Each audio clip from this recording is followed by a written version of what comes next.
Mael, kamu ni aku tengok bab kerja memang rajin. Hari ni aku buka rumah kamu ya. Bukan apa bini aku tu, kakak raya ni makin sibuk lagi, sampai tak sempat nak masak.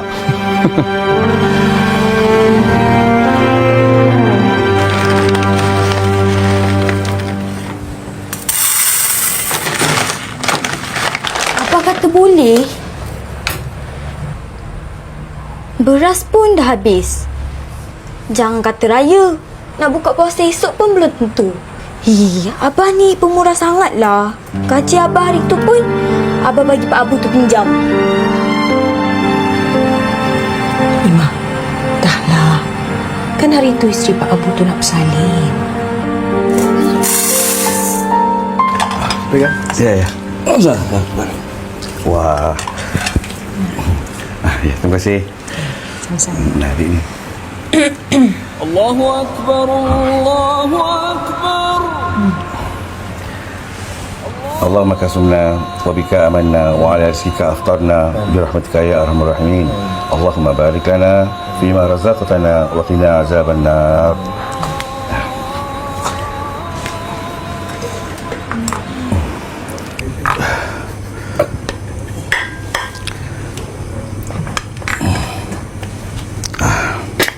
Wah, cubi.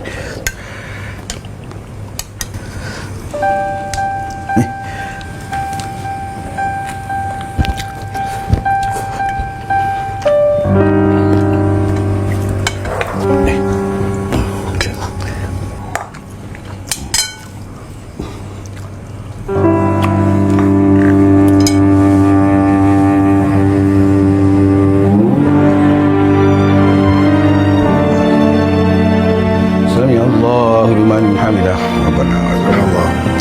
Allahu akbar. Wa sallallahu ala sayyidina Muhammadin wa ala alihi wa sahbihi ajma'in. Walhamdulillahi rabbil alamin. Taqabbalallahu minkum. Allahumma salli ala.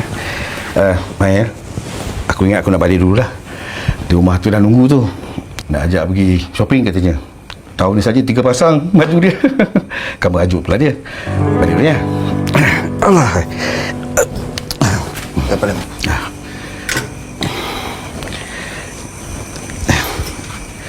Mael, aku balik dulu ya. Sekejap.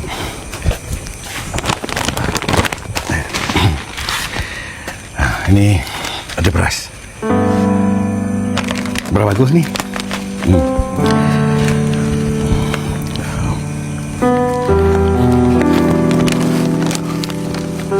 Ini ada 1,500.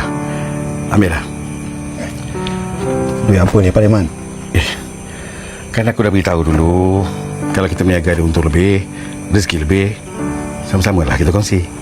Boleh buat belanja raya. Ambil. Pak Leman, terima kasih. Tak terima kasih buat apanya. Itu hak kamu tu, usaha kamu selama ni. Aku ni tolong sampaikan aja, Mai.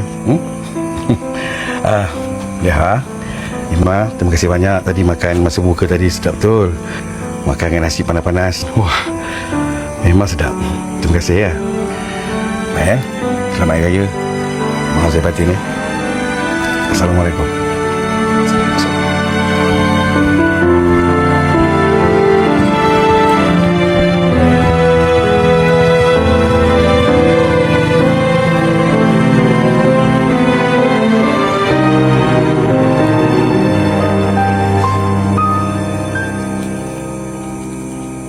Allah terima.